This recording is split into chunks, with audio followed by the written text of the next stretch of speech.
Bonjour à tous et bienvenue sur le podcast Objectif Performance, le podcast pour construire son haut niveau. Toutes les 2 semaines, je vais interviewer des kinés du sport, prépa physique, coach ou autres qui amènent et accompagnent leurs athlètes au plus haut. On parlera dans une première partie de leur parcours, d'où viennent-ils, où ont-ils étudié, voyagé et commencé leur carrière, ensuite de ce qu'ils font actuellement et de ce que cela peut nous apporter en pratique, quel est leur sujet de recherche actuel, en quoi cela peut améliorer nos compétences, et enfin, on abordera leur mentor, leur livre préféré et comment est-ce qu'on peut les contacter. Comme d'habitude, je compte sur vous pour mettre 5 étoiles à cet épisode sur nos minutes et sur Apple Podcast avec un petit commentaire. De la même manière, je vous encourage à partager cet épisode sur les réseaux sociaux, notamment en story sur Instagram. C'est ce qui me fait le plus avancer et faire connaître le podcast. Bonne écoute à tous. Salut Manon. Salut Julien. Merci à toi d'avoir répondu à ma demande d'interview. Merci à toi de m'avoir invité. C'est un honneur d'être là après tous les illustres personnes qui sont passées ici. Donc voilà. Super. Bah, moi, ça me fait très plaisir. Et j'ai comme souvenir que tu es une des premières personnes à m'avoir fait un retour sur le podcast. C'est ça. C'était via Instagram. Il y a 3 ou 4 ans, je pense. Tu as commencé quand ? Ouais, 3 ans. 3 ans, ouais. Quasiment au mois près. Je suis une grosse fan de podcasts francophones et t'étais le premier que je trouvais sur la kiné qui était vraiment sympa en termes de format et tout. J'adorais ce que tu proposais et je trouve qu'il faut donner de la force, faut soutenir quand c'est bien. Et du coup, je te mettais des commentaires sur Facebook et après sur Instagram et tout. Et vraiment ta première groupie quoi. La nana toujours au taquet sur chaque épisode. Je trouve ça super important de dire quand c'est bien. Donc je te faisais des retours tout le temps. Top. Merci beaucoup. Et c'est comme ça qu'on s'est connus un peu. Ben oui, carrément. Et est-ce que tu peux nous donner, alors, toi, ta définition perso de la performance ? Alors, la définition de la performance. J'aime beaucoup ta question. On a fait une petite blague tout à l'heure. Ça va être d'essayer de vous dire tout ce que j'ai à dire en moins d'1 heure. Mais sinon, moi, je trouve que ça reflète beaucoup une idée d'efficience, dans le sens où il s'agit d'être efficace, mais à moindre coût. Et la définition de l'efficience, c'est vraiment ça. Donc pour moi, la performance, il y a cette notion de arriver à faire la chose que l'on veut faire sans sacrifier quoi que ce soit et avec un minimum de temps passé à la tâche et un minimum de problèmes dessus. Donc une vraie définition de l'efficience. Top. Et est-ce que tu peux nous expliquer un peu ton parcours et d'où tu viens, d'où tu es diplômé, etc. Bien sûr. Alors, je m'appelle Manon d'Auvergne. Comme mon nom l'indique, je ne viens pas d'Auvergne, mais je viens de Bourgogne. Je suis une enfant de la Saône-et-Loire. J'ai grandi à Gueugnon, qui est tristement ou heureusement célèbre pour sa ville et son club de foot, les FCG, les Forgerons. Ouais. Donc, c'est une ville qui est assez sportive. Donc, moi, je suis née là-bas. J'ai touché pas mal de sports. C'est vraiment la ligne directrice de ma vie, ça a été le sport pendant de longues années. Et en fait, j'ai pas mal côtoyé des cabinets de kiné parce que blessée, parce que plein de choses. Et en fait, c'est là où je me suis rendu compte que c'était un métier super cool. Faut savoir qu'il y a la moitié de ma famille qui est infirmière, mais c'est même pas une blague. C'est vraiment, il y a beaucoup de personnes de ma famille qui sont infirmières. Et je voulais pas être infirmière pour le coup, mais j'aimais bien le rapport à la santé et je trouvais que le kiné, il y avait quelque chose de super chouette, c'est qu'on a un lien avec les patients qui est incroyable. Et les gens, ils viennent pas que nous voir quand ils sont malades. Et je trouve ça super chouette aussi. Je suis un peu sensible au fait que les personnes aillent mal ou des choses comme ça. Et mine de rien, on a un métier où on a les personnes qui arrivent une première fois, qui sont pas forcément bien, et on peut les suivre beaucoup de fois. Et donc, je trouve qu'à la fin, on a un vrai lien avec le patient et ils vont beaucoup mieux. Et c'est des personnes qui vont mieux et qui continuent de venir nous voir. On va pas voir le médecin quand on va bien et on va rarement voir une infirmière quand ils vont bien, quand les patients vont bien. Donc, c'était vraiment un métier, moi, qui tout de suite m'a attirée. Et j'ai pas pu faire de sport de haut niveau parce que j'avais pas le niveau déjà. Et il faut savoir aussi que je suis un peu petite. Je fais 1m53. Et dans le handball, ça paye pas. Donc j'étais gardienne de but. Et en fait, c'était vraiment pas... je touchais pas la transversale pied au sol. Donc, on m'a gentiment fait comprendre qu'il fallait que je me réoriente. Mais c'était vraiment un de mes rêves plus jeunes, c'était de faire du haut niveau. Et je me suis dit que kiné, c'était une très bonne manière de réintégrer le haut niveau, la performance, etc. Donc, 1 année de médecine, puis 2 à Vichy. Donc, à l'époque, c'était le concours PACES, jadis. Et Vichy avait une antenne, en fait, en commun avec Clermont-Ferrand. Et j'ai passé mon concours là-bas, parce que c'était plus proche de chez moi que Dijon. Donc j'ai pas été à l'université de Bourgogne pour le coup, mais je me suis allée à l'université d'Auvergne et j'ai eu mon concours et donc je fais partie de la dernière promo qui a eu l'école en 3 ans. Ok. Et après ça, j'ai bossé 6 mois.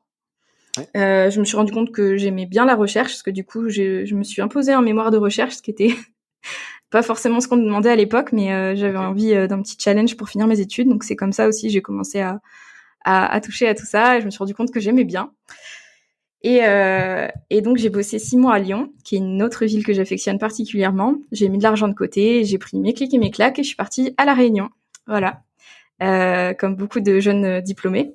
Et sauf que j'ai pris un billet aller sans retour, que j'ai dit à mes parents que si j'aimais pas, je rentrerais et que si j'aimais bien, je resterais. Et puis ça fait 5 ans et demi. Donc voilà pour Donc ça te plaît. le petit parcours. J'ai fait... Ouais, ça me plaît bien. Ouais, c'est vraiment un bel endroit pour vivre. Et donc, je me suis installée en assistanat où j'ai bossé 3 ans et demi dans un petit cabinet avec quelqu'un qui faisait de la kiné du sport, mais vieux de la vieille. Ostéopathe de formation aussi. Et donc, quelqu'un qui, je pense, doit être à 5 ans de la retraite. Donc, ça a été à la fois très formateur parce qu'on travaillait pas du tout pareil. On soignait pas du tout pareil. Et à la fois, il avait quand même des résultats. Donc, si tu veux, dès le début, ça te fait réfléchir autrement aussi, de voir qu'il y a des choses qui marchent, même si c'est pas forcément ce qu'on t'a appris. Et après, j'ai recommencé, en fait, pendant le Covid, j'ai eu une petite crise existentielle. Putain, je raconte toute ma vie, c'est 36 Years My Life. Je sais pas si tu veux me lancer sur d'autres choses quand même. Vas-y. Non, vas-y. En gros, j'étais bien partie pour faire de la kiné du sport, donc très vite, je rentre dans la ligue d'athlétisme grâce à ce collègue qui était kiné du sport. Et aussi à la Ligue d'athlétisme de La Réunion. Donc, je commence mes premières expériences terrain, au cabinet, pareil, du suivi d'athlètes, des choses comme ça. En parallèle, je me forme avec Kinésport Expert. Et j'adore, ça a une vie, c'est la fast life, ça va à 2000 à l'heure, j'ai pas de week-end, tout le temps dehors. Et je me rends compte que ça me plaît vraiment. Et il se passe le Covid, donc comme tous les hyperactifs, je pense que c'est une période qui nous a fait réfléchir. Et pour le coup, je me suis dit que j'avais besoin d'autres choses, que j'avais pas envie de m'arrêter là, que je sentais que j'en avais encore sous le pied et que je savais pas trop comment faire pour aller à mes objectifs, parce que ce qui me faisait vibrer, c'était vraiment la kiné du sport et j'aurais aimé pouvoir faire une expérience à l'international.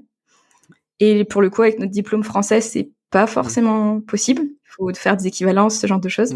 Donc je me suis dit, comment je peux apprendre l'anglais médical? Et j'ai eu la bonne idée d'appeler Flavio Bonnet, qui est toujours quelqu'un qui a des bonnes idées, qui est très moteur, une force motrice sur beaucoup de choses, et qui m'a dit t'as qu'à faire un master parce que tu feras ton stage à l'étranger et comme ça t'apprendras l'anglais médical et en plus t'auras un master. Alors, ah ouais, d'accord. Et puis finalement, écoute, je l'ai écouté, j'ai commencé un master où j'ai rencontré mes nouveaux collègues, notamment Francis Grondin et Cyril Pénat. Donc Francis Grondin qui actuellement fait une thèse sur les cervicales et qui du coup avait lui fait un master à La Réunion, donc c'est lui qui m'a expliqué comment on pouvait réintégrer un petit peu le cursus d'études. Et puis en fait ils m'ont débauché, je suis allée bosser avec eux un petit peu là en attendant la thèse, et puis le master ça m'a énormément plu aussi. Je me suis dit que il y avait quand même une petite appétence pour la recherche et lire des études en anglais apparemment, donc on m'a proposé un financement de thèse et j'ai dit oui. En tout cas, les étoiles se sont alignées pour que le financement, les personnes, tout s'aligne. Et du coup, voilà un peu le parcours. Et j'en suis à mon premier mois là. On est en train de terminer mon premier mois officiel de thèse. Donc première année, premier mois. Voilà. Top. Ouais, c'est très très long. Énorme, et énormément de formations. Je t'ai pas tout cité parce que le but c'est pas que je te fasse mon CV, mais ouais, j'ai vraiment été boulimique de formation en sortant de l'école sur le cancer du sein, sur le périnée, sur l'épaule. Vraiment, ce qui m'a heurté, c'est que il y avait pas un très grand niveau d'expertise au niveau sportif et femmes, et qu'en fait, il y avait un vide à combler dans ces deux domaines-là. Donc au début, j'aurais pensé faire de la périnée ma spécialité. Mais quand on reprend les études en STAPS, c'est pas forcément quelque chose d'évident à amener. Et du coup, c'est les hormones qui m'ont attrapée. Et du coup, je pars plutôt dans cette direction. Ouais, c'est ouf. Et justement, alors tu nous as parlé du master. Et le stage, tu as pu le faire où, au final? Alors, je voulais le faire en Australie. J'avais ciblé une personne qui s'appelle Xan Yance de Junge, qui a fait énormément d'articles sur le cycle menstruel et la performance, notamment. Et c'était le Covid encore. Hein. Et l'Australie, t'es pas sans savoir qu'ils ont ouvert les frontières il y a l'an dernier, quoi, donc en 2022, 2021 à peu près. Et moi, mon stage de master, non, ils ont rouvert en 2022 et mon stage de master, c'était l'année 2020-2021.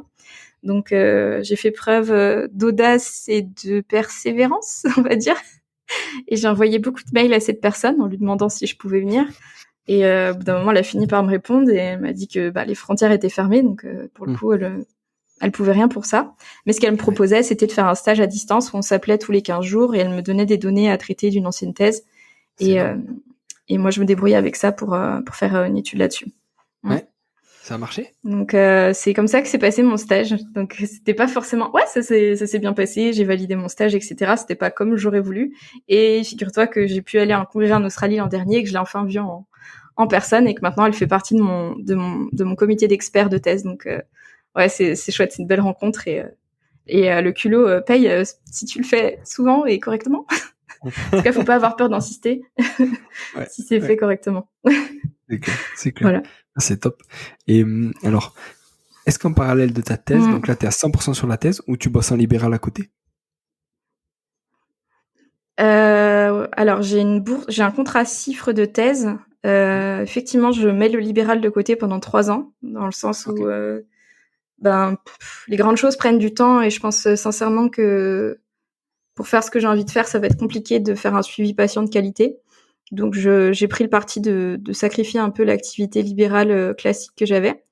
Ce que je vais garder, c'est le suivi de terrain avec la Ligue d'athlétisme, donc qui est du coup moins du suivi de patients, mais quand même du suivi de terrain qui est intéressant aussi. Et là, on est en train de voir avec un collègue pour médicaliser un club de volley sur Saint-Pierre, et puis ce sera mes activités, je pense, qui vont compenser un peu. Et là, je vais finir les patients de périnée que j'ai parce que c'est pas chouette forcément de pas finir une prise en charge. Donc, je vais garder un petit peu de périnée normalement si tout se passe bien quelques temps. Okay. Mais le plus gros de mon temps sera effectivement dédié à la thèse. Le sujet de ma thèse, parce que du coup, je sais pas si je l'ai dit tel quel, c'est l'impact des différentes phases du cycle menstruel sur la performance neuromusculaire à l'exercice et l'effet d'un entraînement périodisé selon les phases du cycle. Donc ça, c'est ce qu'on va chercher à regarder au cours des 3 ans. Donc on aura 2 études majeures. Et effectivement, c'est un peu en creusant un peu la littérature, en parlant avec tout le monde, les quelques personnes que j'avais sollicitées au moment de réfléchir à mon sujet de thèse ou même mon sujet de master de recherche, c'était qu'effectivement il y avait quand même très peu d'études à l'époque où j'ai regardé ça. Là, ça devient un hot topic, donc vachement tendance et beaucoup plus évoqué, que ce soit par les clubs, que ce soit par les ligues, que ce soit par les femmes elles-mêmes. Donc c'est trop cool. Mais il y a 3 ans, quand j'ai commencé à mettre le nez là-dedans, il y avait rien du tout. Et donc, on s'est dit, on va essayer de mettre en place un protocole. Et effectivement, là où la littérature pêche un peu, c'est pour voir concrètement qu'est-ce qui se passe en fait à l'infiniment petit, donc en recherche fondamentale, qu'est-ce qui va se passer suivant les différents moments du cycle. Parce que du coup, le cycle menstruel, c'est pas juste avoir ses menstruations, c'est un petit peu plus complexe que ça. Et du coup, chaque partie du cycle que je vais t'expliquer, je pense un peu plus tard, a son propre climat hormonal. Et l'idée, ça va être de voir au niveau fondamental, à l'infiniment petit, en laboratoire, comment la fonction neuromusculaire se comporte lorsque la femme est dans tel ou tel climat hormonal. Parce que ça, c'est pas encore très clair. Il y a très peu de labos qui l'ont fait de manière correcte avec des différents points à différentes phases du cycle, pas que en 2 points par exemple, parce que ça reflète pas forcément la réalité. Et puis l'étude de la fonction neuromusculaire, c'est comme tout, hein, on fait pas juste un counter movement jump. Enfin, il y a pas mal de choses à faire. Derrière la performance sportive, qu'est-ce que tu mets en fait? Donc c'est à la fois il y a des retours en fait qui viennent. Il y a les femmes en fait faut remonter l'information qu'il y a l'air de se passer des choses pendant le cycle menstruel. Et pour le moment, je trouve que la science n'a pas forcément des réponses à leur apporter sur pourquoi et comment certaines en souffrent, d'autres n'en souffrent pas. Est-ce qu'on peut s'adapter? Si oui, comment on peut optimiser en fait ces climats hormonaux? Est-ce qu'on peut en faire quelque chose? Ça va être vraiment l'idée des 3 ans, c'est d'essayer d'avancer sur ces questions-là. Et c'est quoi un climat hormonal? Pourquoi on emploie le mot climat? Du coup, je vais t'expliquer un peu le cycle menstruel, mais en fait, t'as deux hormones sexuelles qui vont prédominer lors du cycle menstruel. Et comment j'aime bien l'expliquer, c'est de repartir aussi à la base, c'est que le but du cycle menstruel, c'est pas d'avoir les règles, les menstruations, c'est d'avoir une ovulation. Et en fait, il va y avoir une danse en fait entre l'œstrogène et la progestérone qui va s'effectuer et qui va avec d'autres hormones qui sont la LH, la FSH, avec des rétrocontrôles positifs, négatifs. Donc ça, c'est des cours d'SVT qu'on a eu il y a bien longtemps. Ouais. Mais en fait, du coup, chaque moment du cycle va avoir donc un climat hormonal. Ça commence avec les menstruations. Le premier jour du cycle commence à J1 avec les menstruations, où en fait les hormones sexuelles sont au plus basses. Y a pas mal de femmes qui sont incluses dans les études à ce moment-là parce que, ouvrez les guillemets, c'est là qu'elles ressemblent le plus à des hommes. Donc bon, c'est c'est comique. Donc en fait, ça commence donc de J1 avec les menstruations où l'œstrogène et la progestérone sont au plus bas. Les menstruations donc ont lieu de J1 à environ J4, J5, ça dépend des femmes, ça dépend des cycles. Ensuite, on va arriver à un pic œstrogénique, on va avoir une montée croissante des œstrogènes jusqu'à un certain seuil. Ce seuil, une fois qu'il est atteint, il va provoquer un pic de LH, qui est une autre hormone qui est importante dans le cycle menstruel. Et cette hormone, elle va provoquer l'ovulation. Et clairement, le corps, tous les mois, c'est son but, c'est que la femme ait une ovulation. Donc, je suis un peu fleur bleue, mais le but du corps, enfin, moi, je trouve ça extraordinaire quand même que ça se passe comme ça. C'est un peu poétique quand même de se dire que tous les mois, tu as une chance de procréer. Oui. Et vraiment, ton corps, il s'organise autour de ça. Il va essayer par tous les moyens d'avoir ce pic d'œstrogène qui va atteindre un certain seuil pour provoquer ce pic de LH, pour provoquer l'ovulation. Okay. Ensuite, donc ça, c'est la première phase jusqu'à l'ovulation, ça s'appelle la phase folliculaire.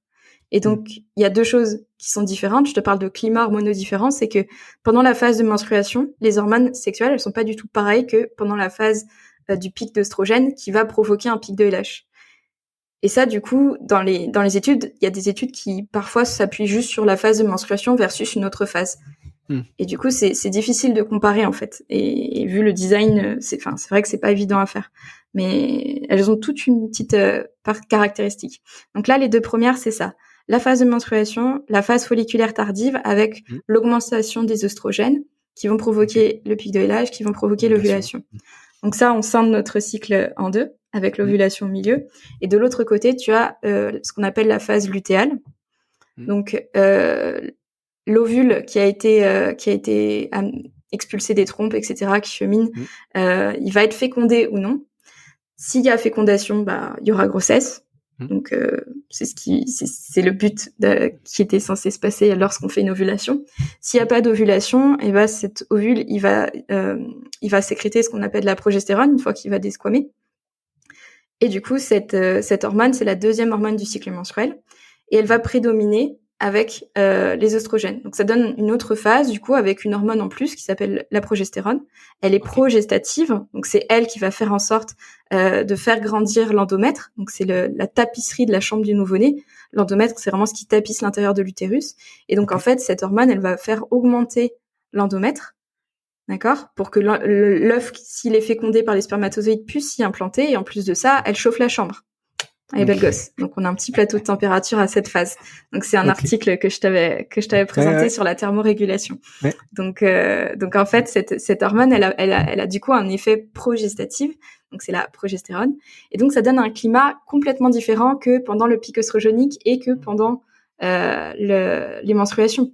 Parce que là, du coup, il y a quelque chose qui est en train de se passer au niveau biologique. La thermorégulation est impactée, surtout lorsqu'il fait chaud et en milieu humide. Et du coup, le but, c'est de créer un environnement propice pour que le potentiel fœtus, enfin en tout cas que l'ovule, l'œuf, une fois fécondé, puisse grandir dans cet environnement. Et en fait, si ça n'est pas le cas, si l'œuf n'a pas été fécondé, et ben on détapisse la chambre, on ferme tout et on relance au cycle suivant. Et du coup, qu'est-ce qui se passe ? La progestérone va chuter, l'œstrogène va chuter et l'endomètre en fait va chuter aussi. Et ça provoque les menstruations. Et rebelote, on est reparti pour un tour. Waouh, c'est ouf. C'est ouf, hein. Ouais, je trouve ça incroyable. C'est très très bien fait quand même. C'est très bien expliqué et c'est très très. C'est dingue, hein. Mais je trouve, tu sais, je suis un peu geek sur les bords aussi, mais tu te dis qui a codé ça ? Qui est le mec qui s'est dit C'est incroyable quand tu y penses. C'est un rétro-contrôle négatif en plus qui se passe au niveau local avec les ovaires. Et tu vois, ça vient avec l'axe hypothalamo-hypophysaire, donc avec le cerveau. Et tu dis que les hormones, c'est incroyable, c'est des petites messagères invisibles qui vont pas très vite, mais qui provoquent ces genres de choses avec, là, c'est bon, t'as atteint ton pic, allez, c'est parti, go, go, go, c'est l'ovulation. Enfin, tu vois, c'est incroyable. C'est Marvel qui produit, je crois. C'est ça. On dirait un truc de super-héros et tout. Putain, c'est ouf. Et est-ce que tu peux nous dire, justement, alors, en fonction de ces cycles, alors, si tu veux, on scinde en deux, peut-être, on parle de performance et peut-être après de blessure ou de risque de blessure en fonction du cycle. Donc, en fonction du cycle. Comme tu veux. Ouais, en fonction du cycle, à quel moment du cycle les femmes sont le plus fortes pour faire certaines choses et à quel moment elles sont un peu moins fortes? Alors, là-dessus, c'est le gros sujet qui fait polémique, c'est est-ce qu'on doit s'entraîner, enfin, polémique, je me doute que quand on est un peu loin de cette sphère, ça doit être lunaire, mais c'est un point qui est discuté. Parce que les femmes peuvent performer à n'importe quel moment du cycle, les médailles sont gagnées à n'importe quel moment du cycle. Donc, moi, j'aurais pas envie de dire que ça impacte la performance, en tout cas, c'est pas la narration, c'est pas l'histoire que je voudrais qu'on retienne à propos de ça. Maintenant, à quel prix et est-ce qu'elles auraient pu être meilleures à une phase plutôt qu'une autre? Ça, clairement. Mais après, si ta course, elle tombe à telle phase, si tu veux, c'est quelque chose d'intrinsèque à toi. Je suis pas sûre qu'on puisse tout faire pour décaler. Enfin, tu vois, c'est pas vraiment le discours que j'ai envie de tenir et la direction que je veux prendre en faisant de la recherche à ce niveau-là. Donc, au niveau de la performance, je pense que les femmes sont capables de performer à n'importe quel moment du cycle. Ça a été vu et revu. Ce qu'on voit quand même, c'est que le confort à l'exercice, il est impacté. C'est-à-dire que la progestérone, qui a d'autres qualités, mais en tout cas, quand on fait de l'exercice, par exemple, la capacité à thermoréguler, donc quand on commence à chauffer le moteur et que justement on a des perditions énergétiques par la sueur, etc. Ce confort à l'exercice peut être vraiment impacté et on peut avoir la sensation que la séance est plus dure. On a du mal à pousser, on a un confort à l'exercice qui est vraiment pas chouette. Donc ça peut se manifester si on est préparateur physique par des RPE plus élevés. Ok. Parce que en fait il y a ouais. Et en fait moi ce que j'aime bien présenter c'est que faut s'imaginer qu'il y a un climat qui est plus stressant que l'autre. Donc j'ai pas envie de dire qu'il y en a un qui est meilleur que l'autre. De toute façon on les subit jour après jour donc on doit faire avec. Mais c'est plus il y en a un qui est clairement plus stressant, il se passe plus de choses. Le but du corps, comme je te l'ai dit, c'est de vraiment préparer un corps à une grossesse. Et du coup, finalement, si tu fais des séances qui sont hyper énergivores, soit parce que c'est dans ta planif, etc., et qu'en plus ton corps en arrière-plan, il se passe ça, le vécu est complètement différent. Et donc, dans une charge mentale, dans une charge globale d'entraînement, ça peut avoir un impact. Donc, je pense que c'est à considérer plutôt de ce point de vue-là, en se disant qu'il y a une phase qui est différente de l'autre, sachant que je te parle pas encore des menstruations, mais juste, si on parle juste stricto sensu, phase folliculaire versus phase lutéale. La phase lutéale, juste après l'ovulation, ça va. C'est surtout juste avant les menstruations. Donc, ce qu'on appelle le syndrome prémenstruel qui peut arriver. Quand justement on va desquamer l'endomètre et qu'on va commencer à avoir cette chute hormonale, tu vois qu'on est un peu au pic de progestérone et qu'on descend, c'est ça. Là, il se passe beaucoup trop de choses pour l'organisme et je pense qu'il est moins adaptable. Je pense que le terme, c'est pas moins performant, moins adaptable. Donc forcément, ça a un impact sur la performance. Et ça dure pas cette période où dans un cycle normal, le cycle idéal licorne, ça durerait 1 semaine. Le cycle licorne, on le dit avec Barbara dans le podcast, c'est le cycle parfait qui n'existe pas dans les livres. Non, le cycle menstruel ne dure pas J28 à chaque fois et l'ovulation n'arrive pas forcément à J14. Ça varie plus ou moins 1 jour, plus ou moins 2 jours, plus ou moins 3 jours. Ça dépend de beaucoup de facteurs, notamment de la disponibilité énergétique. Il y a des cycles qui peuvent être anovulatoires. Il peut y avoir cette phase lutéale, en fait, elle peut être réduite dans certains cas de figure. Donc voilà, c'est... Idéalement, on peut imaginer que c'est la semaine avant les menstruations. Mais ça varie de cycle en cycle. Ouais. Et c'est là où tu as une semaine déjà très stressante pour ton corps. Et c'est là où tu dis qu'il y a un RPE qui peut être ressenti comme plus élevé. Wow. Ouais, c'est ça.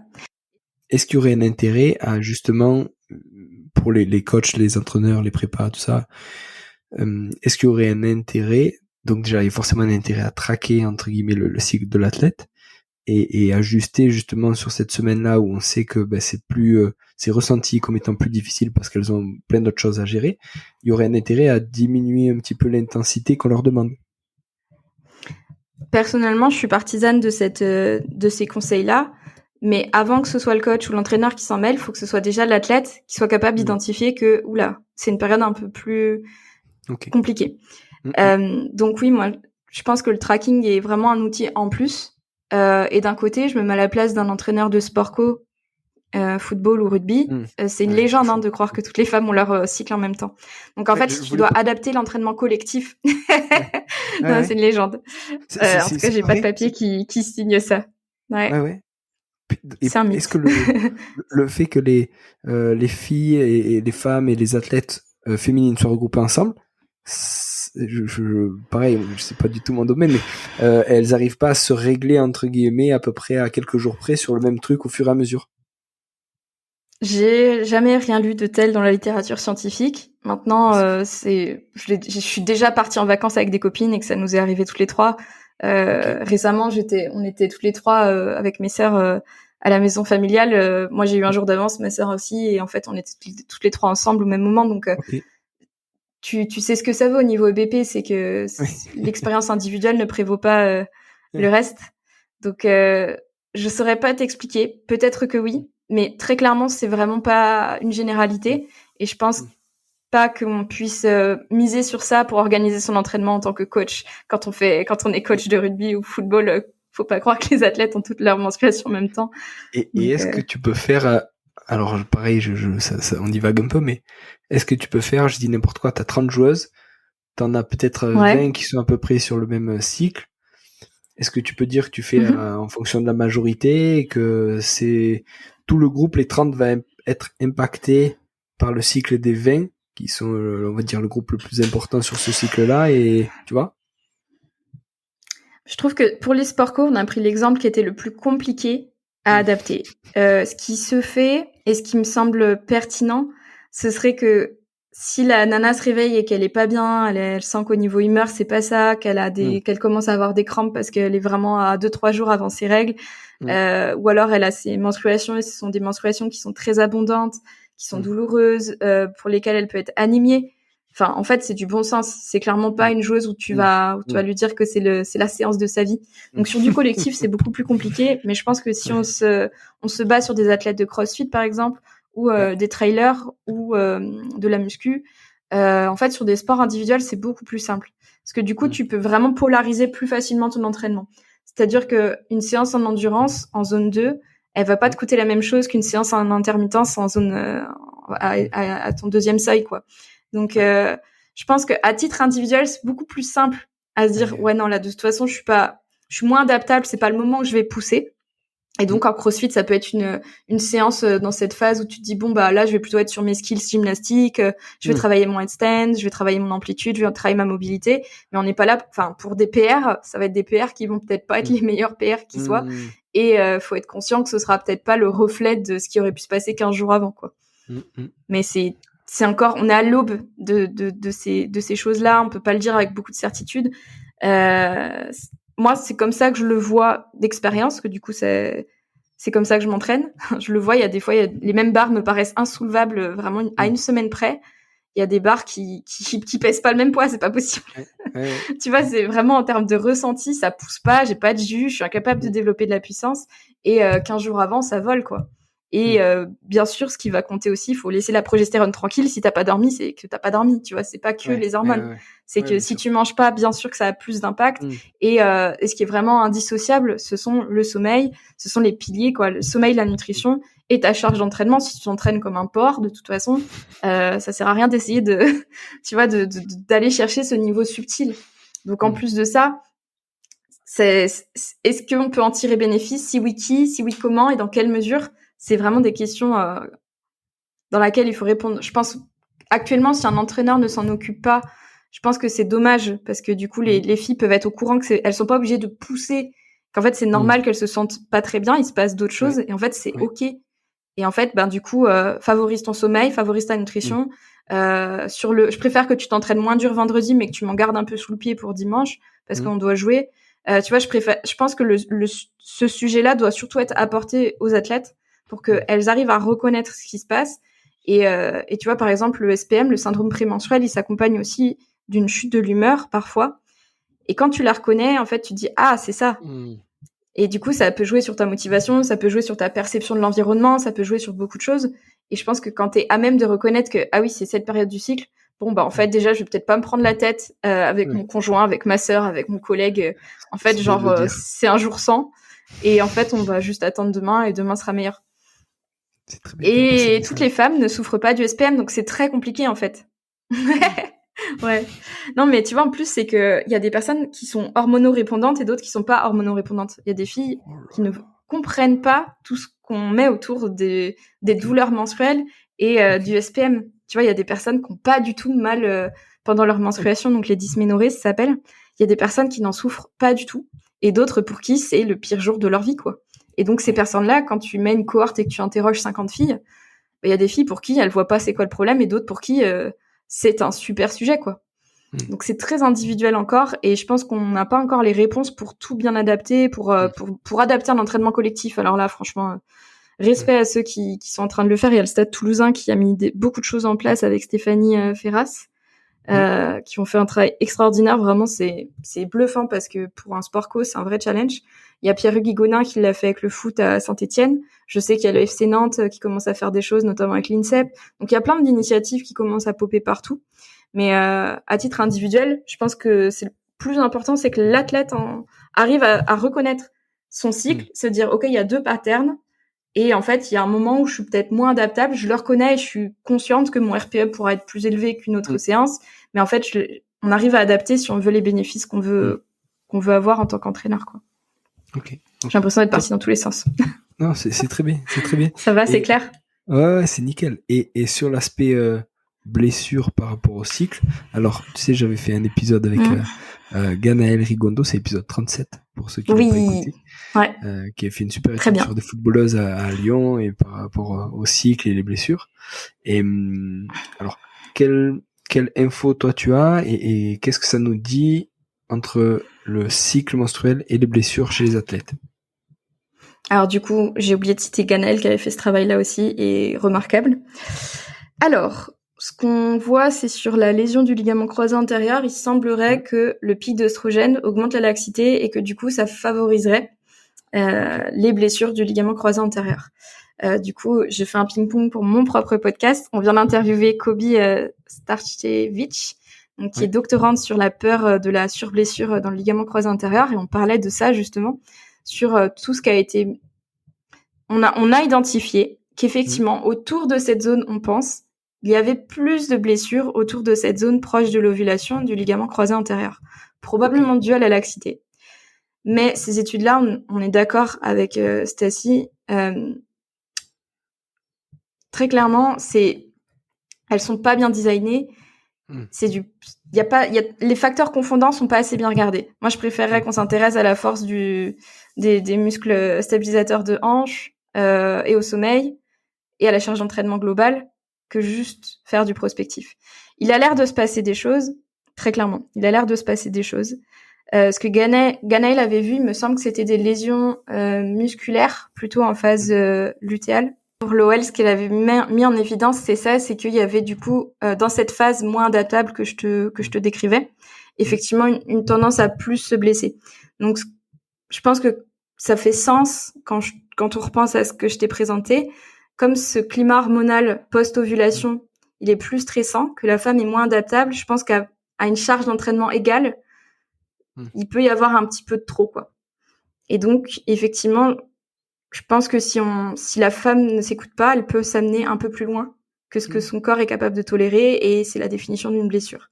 Sauf que vraiment pour le suivi des blessures, je pense que ce qu'avait fait Ganaël, c'est très bien.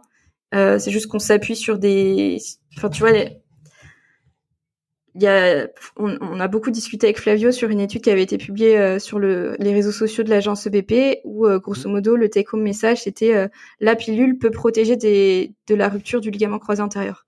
Et en fait, je peux pas entendre ces discours-là, moi ça me pose problème parce que c'est des études qui ont certes des grosses cohortes, mais en fait on n'a pas tout bien regardé correctement.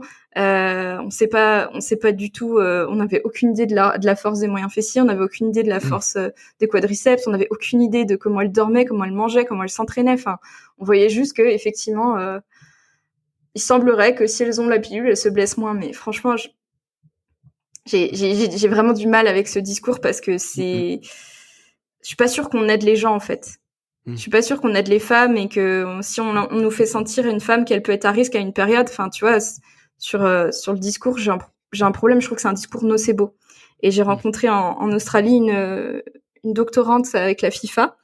Son but, c'est de justement essayer de gérer tout ce qui se passe autour du cycle menstruel et notamment la prévention des blessures. Qu'est-ce qu'ils peuvent mettre en place pour que les entraîneurs puissent faire quelque chose. Donc elle s'appelle Chelsea, elle est suisse, elle est géniale. Et elle me disait, genre, en fait, c'est moi, les filles viennent me voir à l'entraînement pour me dire, oh, je suis en ovulation, je m'entraîne pas. Bah, non, tu vois, c'est pas ça le discours qu'on veut tenir, quoi. Je pense pas, parce que du coup, si tu fais des gros trous dans ta charge d'entraînement une fois par semaine, parce que potentiellement, la laxité est plus importante, tu vois, je sais pas si dans la narration, on a pris la bonne direction en disant qu'il y a une période qui est plus propice à la blessure ou pas. Donc, il a l'air de se passer des choses, très clairement. Dans ce cas, ce que je conseillerais, c'est qu'effectivement, il y a des bons échauffements, mais peu importe la période du cycle, en fait, il faudrait que tout le monde soit à peu près apte à avoir un bon réflexe, à être à peu près chaud le moment où tu te prends un impact, quoi, histoire que ça réponde comme tu as envie que ça réponde. Mais que c'est quelque chose dont on n'a pas forcément la main. Je suis pas sûre que prendre la pilule pour éviter qu'on se blesse du ligament croisé pour 3 jours dans le mois, tu vois, le rapport bénéfice-risque, je suis pas sûre qu'il soit intéressant, quoi. Okay. Donc, je pense qu'il faut pas oublier les piliers fondamentaux qui sont le sommeil. Si la femme, elle dort 8 heures par jour et qu'elle a une nutrition adaptée, je pense que ça, c'est vraiment plus important que juste se dire oh là là, je suis à J3, je suis à J14, c'est l'ovulation, faut pas que je joue. Bon bah, j'ai du mal avec le discours. J'ai pas envie de dire aux femmes qu'elles doivent pas s'entraîner à une période parce qu'elles sont plus à risque de blessure. C'est beaucoup plus complexe que ça, les blessures. Je pense qu'on le sait tous les deux. Donc, mais voilà, il faut. Dis-moi. Et peut-être que du coup, le futur, et je pense que c'est aussi là-dessus que tu vas bosser, c'est de dire, il y a des phases où il vaut mieux travailler ça et ça. Il y a des phases où il vaut mieux travailler ça et ça. Tu vois ce qu'on disait, c'est-à-dire faire de l'intensité sur la semaine, on va dire, avant les règles, c'est peut-être pas recommandé parce que ça va être ressenti comme quelque chose d'encore plus intense, ou alors si tu le fais, il faut savoir que ça va être ressenti comme quelque chose de plus intense, et donc il faut peut-être faire autre chose à ce moment-là. Et pareil, donc quand tu as un risque de croiser peut-être plus important, peut-être que d'aller sur le terrain et faire du entraînement avec contact ou des trucs comme ça, peut-être faire autre chose, rester un peu plus en salle et soulever un peu plus de fonte sur des trucs un peu plus analytiques, quoi. Mais c'est ça. Top. Et est-ce que tu peux nous dire justement comment les athlètes, les femmes athlètes peuvent traquer leur cycle? Est-ce qu'il y a des applis? Est-ce que, je sais pas, comment ça se fait et comment on peut les sensibiliser sur le faire au final? Ok.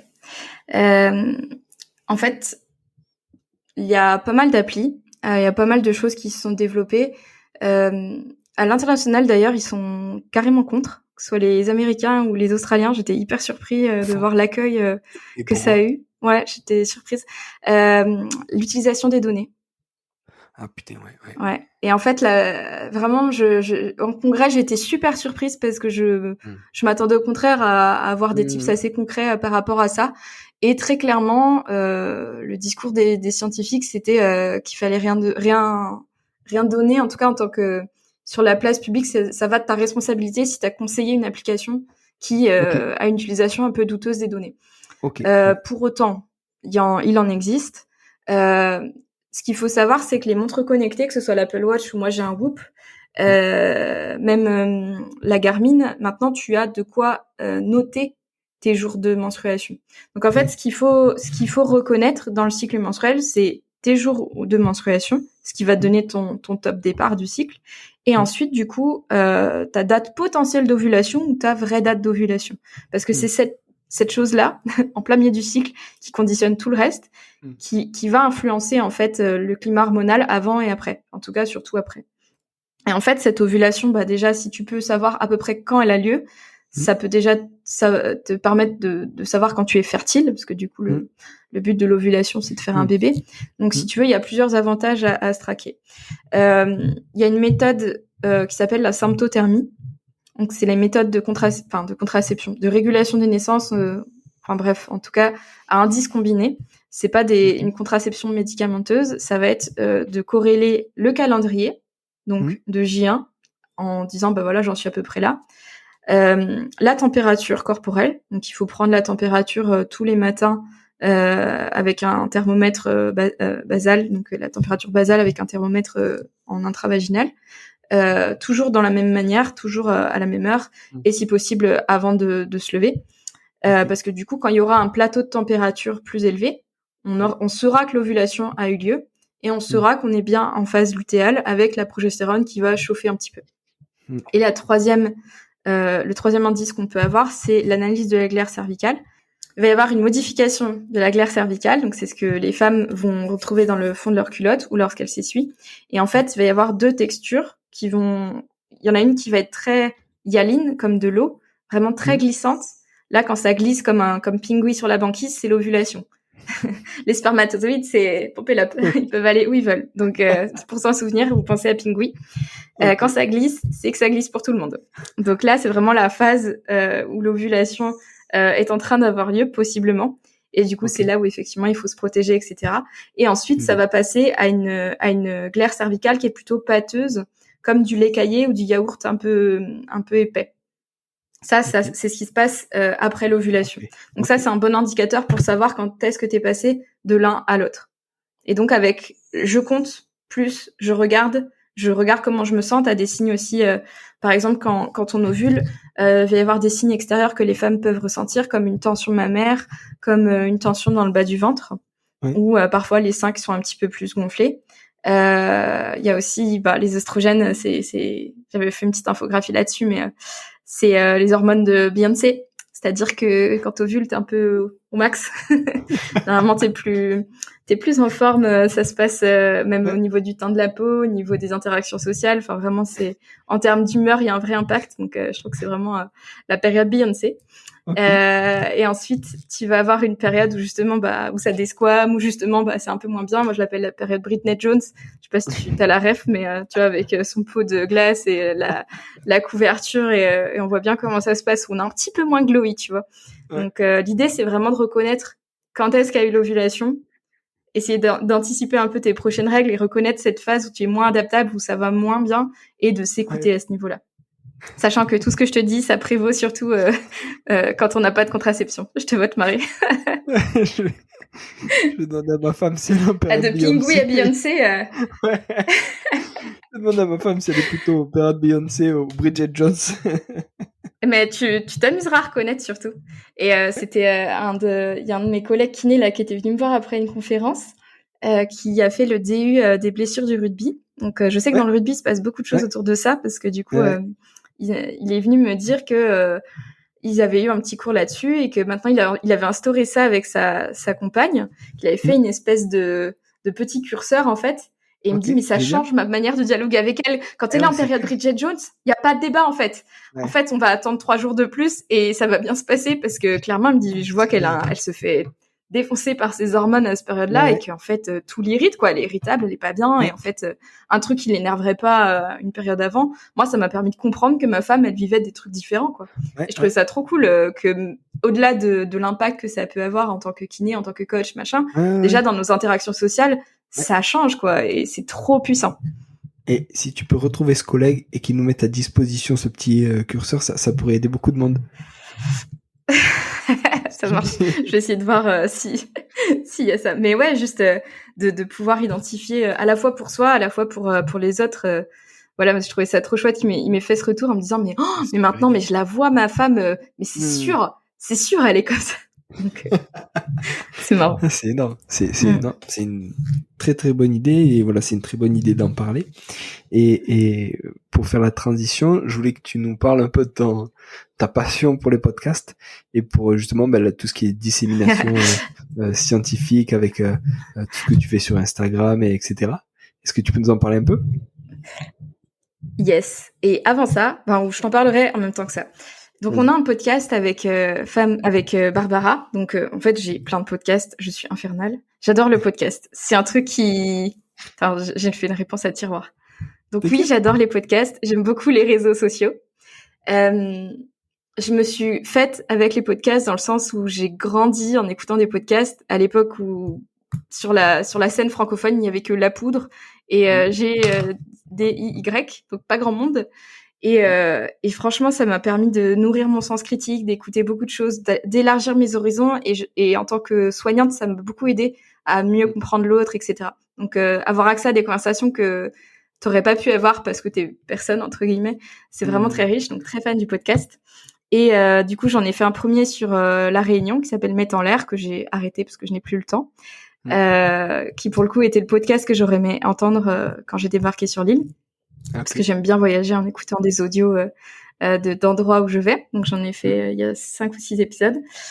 Et en fait ensuite quand j'ai commencé à travailler un petit peu sur la femme, etc., je me suis dit qu'il y avait rien en francophonie là-dessus. Et j'ai pris le culot d'appeler Barbara. Donc oui, j'ai beaucoup de culot apparemment. Barbara Vulpignari, qui travaille beaucoup sur l'aménorrhée hypothalamique. Donc c'est là-dessus que je voulais t'emmener aussi. Et du coup, je trouvais que c'était complémentaire de travailler avec quelqu'un qui travaille sur l'absence de cycle menstruel et moi qui travaillais sur le cycle menstruel. Je trouvais que c'était très complémentaire et qu'on pouvait, donc elle est nutritionniste aussi et formée bayésienne, donc coach sportive et très au fait de l'entraînement et en musculation. Et du coup, je lui dis, bah écoute, je te propose qu'on fasse un podcast de vulgarisation, de dissémination, parce qu'en fait, ça n'existe pas. Je pense vraiment qu'on a quelque chose à apporter. Je connais le podcast, j'en ai déjà un. Du coup, let's go quoi. Puis on s'est lancé et c'est une super aventure. Là, on a fait le premier en anglais, le gros stress, et c'était super aussi. Chouette. Ouais. Ça m'a pris un peu de temps, ouais. Mais voilà, je peux t'apprendre ça à toi, l'amour du podcast, mais c'est un format tellement chouette. À l'heure, je pense que ça colle à mes valeurs, c'est que à l'heure des réels, des TikTok de 10 secondes où il faut aller toujours plus vite pour dire des trucs complexes. En fait, moi, c'est un format long qui me convient beaucoup mieux parce que tu peux nuancer ta réponse. Je trouve qu'il n'y a jamais tout blanc ou tout noir, c'est beaucoup de gris et qu'il faut pouvoir nuancer ce qu'on apporte et le format long, il s'y prête vraiment bien et je trouve ça hyper important de proposer ces espaces de parole à des gens qui ont des choses à dire qui sont intéressants. Donc, on a un format où on parle toutes les deux, on essaye de vulgariser. Donc, notamment, on explique le cycle menstruel. On a fait sur la performance et les cycles menstruels, donc vous pouvez aller l'écouter. Un autre où on prend des interviews d'athlètes, où on essaye de leur demander un petit peu c'est quoi être une femme, c'est quoi être athlète, comment vous avez vécu vos premières règles, à quel point ça impacte votre vie de sportive. Et c'est super intéressant, ça nourrit beaucoup ma réflexion de chercheuse du coup aussi. Donc c'est très très riche, ça tout communique très bien. Et le dernier format, c'est les formats des experts, où du coup on essaye d'aller chercher des personnes qui sont compétentes sur le domaine, dans un domaine un peu précis autour de la femme, ou autour des problématiques qui nous intéressent. Et du coup, on a eu comme Kobe, pardon, j'ai dit Stacy tout à l'heure, c'est Kobe. On a eu Kobe pour le LCA. On a eu Sarah et Myriam qui sont québécoises pour le poids, sur l'image corporelle, etc. Et là, on a dans les tuyaux, il y a Marion Rablan sur la grossesse et le sport. Et on vient d'interviewer Nikki Kay, qui est impressionnante sur l'aménorrhée hypothalamique et le syndrome REDS. Donc, tu le sais, c'est un de mes combats aussi. Et c'est un syndrome, moi, qui m'interpelle beaucoup. Et c'est là toute la difficulté de l'étude sur les cycles menstruels. C'est à propos de la disponibilité énergétique. Donc, en fait, il faut savoir que quand un athlète se nourrit pas assez par rapport au sport qu'il fait, il peut tomber dans une balance négative au niveau de son organisme. Et son organisme, il va sacrifier des choses pour se dire, apparemment, il a pas envie il y a pas ce qu'il faut. Donc, en fait, tout est une question de survie. Donc, ce qu'il faut, c'est qu'on va le laisser de quoi ventiler, de quoi laisser son cœur battre et puis de quoi s'enfuir en courant. Mais bon, la reproduction, ça a pas l'air d'être sa priorité. Donc, on va chanter ça. Et donc, en fait, il y a le fait de ne pas s'alimenter suffisamment va entraîner un gros crash métabolique qui peut impacter beaucoup de choses, notamment la performance. Et dans les études sur le cycle menstruel, ça, c'est pas très bien investigué. Parce que quand on est dans ce système-là, on peut effectivement être en aménorrhée. Mais avant l'aménorrhée, il va y avoir des modifications et des troubles du cycle qui sont subcliniques et qui vont déjà être impactés par une insuffisance d'apport. C'est-à-dire qu'on tombe pas en aménorrhée du jour au lendemain. Il y a déjà des choses qui se mettent en place. C'est ça. Et c'est là où je pense que j'ai vachement de mal sur toutes les études qui cherchent les blessures. et qui ne les trouve pas ou qui les trouve à un certain moment, elle n'investigue pas ça généralement. Et pour moi, le fait d'avoir une fonction endocrinienne qui est mise à mal, c'est ta cognition qui en prend un coup. Ça veut dire que tes réflexes sont peut-être pas aussi bons qu'avant. Ça veut dire que ton analyse du jeu, elle est peut-être pas la même. Ça veut dire que même en termes de fatigue, en termes de réactivité, il y a d'autres choses qui se passent. Et plutôt qu'incriminer l'ovulation, moi, je préférais qu'on regarde si cette personne, elle a bien les apports qu'il faut, plutôt que se dire, ah ouais, ça tombait à J14, mais en fait, on ne sait pas si elle a ovulé, on lui a pas fait faire de test de grossesse, de test de prédicteur d'ovulation, on lui a pas fait une prise de sang. Donc en fait, est-ce qu'on regarde bien les choses de la bonne manière? C'est la question que je me pose. C'est pour ça que j'ai beaucoup de mal encore à statuer et que j'arrive pas à répondre noir ou blanc sur les blessures. C'est que pour moi, à l'heure actuelle, on regarde pas les choses sous l'angle de la déficience énergétique et qui, pour moi, dans les blessures, elle est beaucoup plus courante qu'on ne le pense, sans forcément être en aménorrhée. Ouais. C'est énorme. C'est top. Et alors maintenant, est-ce que tu as des mentors ou des gens qui t'ont inspiré sur ton parcours et qui continuent de t'inspirer? Ouais. Je réfléchis à qui je vais citer. J'en ai plein. Mais non, mais si tu veux, chaque rencontre t'apporte un truc. Enfin, je pense que tu partages un peu cette idée-là, mais je pars du principe qu'on peut apprendre de tout le monde et qu'en fait, chaque personne peut t'apporter quelque chose. Je dirais que dans celle qui m'amène plus haut et plus loin, là, récemment, c'est toute cette opportunité autour de la thèse. Donc, vraiment, c'est un environnement qui m'apporte énormément. Et je dirais que là, actuellement, celle qui me tire le plus vers le haut, c'est Nicolas Perrault, donc mon directeur de thèse, que je trouve brillant, que je trouve humainement incroyable. Et c'est rare. C'est pas toujours le cas en fait à l'université ou dans le parcours académique. Et c'est quelqu'un dont j'ai vraiment envie de le rendre fier, quoi. Tu vois, donc j'ai la chance que ce soit mon directeur de thèse, que c'est lui qui me corrige, donc je suis contente quand il me dit que c'est bien et quand il me corrige et que c'est pas bien, j'ai envie de faire mieux. Donc je dirais que lui c'est vraiment un de mes mentors actuellement. Et récemment j'ai traduit un Australien quand il est venu à la Réunion, il s'appelle Sam Abazadeh, qui est formateur pour Manual Concept. Et c'est quelqu'un aussi humainement et professionnellement qui est incroyable. En fait, je dirais que les dernières personnes qui m'ont amené à un autre niveau, c'est des Australiens que j'ai traduits, donc Sam Abazadeh, Mervyn Travers et Tanya Althorpe, parce qu'en fait, c'est des gens tellement inspirants et tu passes à un autre niveau juste parler 1 ou 2 heures avec eux, c'est très très très enrichissant et ça donne envie d'être au top. Top, justement. Et est-ce que tu as des livres sur à nous recommander sur la performance ou des trucs rien à voir? Hop, je l'avais préparé. C'est le livre du docteur Nikki Kay qu'on a interviewé pour Femmes et Sport. C'est Hormone, je vais te le dire avec le franglais. Hormone Self and Human Potential. Donc la santé hormonale et le potentiel humain. Et elle fait vraiment un super tour d'horizon sur les hormones. Et je trouve que ça n'existe pas actuellement un livre simple sur les hormones, parce que c'est quand même pas facile à comprendre. Je l'admets. Et il est très bien vulgarisé. Vraiment, elle a fait un travail très beau et c'est poétique à la fois. Enfin, vraiment, elle est passionnée. Elle y dégage, elle y met des choses. Donc vraiment, c'est un livre incroyable qui n'est qu'en anglais, malheureusement, pour le moment. Mais vraiment, c'est un super bouquin pour un peu plus comprendre l'impact aussi des hormones sur le reste. Et je pense que ça fera écho avec ce que je viens de dire sur les blessures et le cycle menstruel. Carrément, top. Et si on a des questions, alors où c'est qu'on peut voir ton podcast et où c'est qu'on peut te joindre et en apprendre plus si on a des questions? Vous pouvez me contacter par LinkedIn, c'est Manon d'Auvergne. Vous pouvez me contacter sur mon Instagram qui pour le moment JB Morin nous a fait un super topo, mais j'ai du mal à définir mon moi numérique. Est-ce que je continue d'y mettre de ma personne? Est-ce que je passe c'est dur de choisir. J'ai pas encore trop tranché, donc pour le moment c'est assez ouvert. J'ai du mal à pas partager mes lectures et mes couchers de soleil, donc pour le moment c'est un peu la foire à tout. Donc mon moi numérique s'appelle mans-dvg, donc MANS-dvg sur Instagram. Et il y a Femmes et Sport aussi où vous pouvez nous suivre. Là on essaie de vulgariser, on raconte un peu moins nos vies avec Barbara, même si un peu quand même, mais c'est plus scientifique, donc si vous êtes intéressé que par l'aspect Femmes et Sport, c'est plutôt là-bas que ça se passe. Top. Voilà. Top. Maintenant, merci Et beaucoup. il faut écouter Objectif Performance aussi, bien sûr, dans les recos. Merci beaucoup. Merci pour le temps, c'était super. Merci à toi. À la prochaine, Manon. Au plaisir, salut. Salut. Voilà, merci d'être allé au bout de cet épisode, j'espère que vous êtes régalés autant que moi. Si vous voulez m'aider, le mieux est de partager cet épisode au plus grand nombre. Parlez-en entre vous, débriefez-le que ce soit en live ou sur les réseaux. Qu'en avez-vous retenu? En quoi cet épisode peut vous aider à construire votre haut niveau? N'hésitez pas non plus à me faire un retour ou à me proposer des personnes à interviewer, je répondrai avec plaisir. À très bientôt pour un nouvel épisode.